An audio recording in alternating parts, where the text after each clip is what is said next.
ஒரு அழகான வீட்டில் கவின்யாஸ்ரீ அக்கா, சரண்யா தங்கை, ரிஷி தம்பி வாழ்ந்தார்கள். கவின்யாஸ்ரீ அக்கா மிகவும் பொறுப்பானவர். சரண்யா தங்கை அமைதியாக எல்லாம் கற்றுக்கொள்வாள். ரிஷி தம்பி சுறுசுறுப்பாக விளையாடிக்கொண்டே இருப்பான். வாய் நிறைய சிரிப்புடன் புன்னகைக்கும் கண்கள் கொண்ட முகம். ஒரு நாள் அம்மா சொன்னார், வீட்டின் முன்பு ஒரு மரம் நட்டு வளர்க்கணும், நீங்கள் மூவரும் சேர்ந்து பண்ணுங்க. அக்கா திட்டமிட்டாள், நாம் வேலைகளை பங்கிட்டு பண்ணலாம்.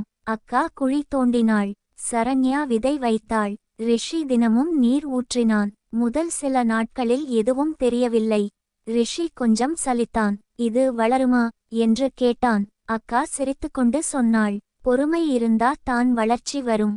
சரண்யா அமைதியாக தினமும் கவனித்து கொண்டே இருந்தாள்.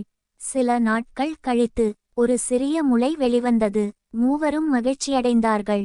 மாதங்கள் கழித்து அந்தச் செடி ஒரு பெரிய மரமாக வளர்ந்தது. அதன் நிழலில் மூவரும் சேர்ந்து விளையாடினார்கள்.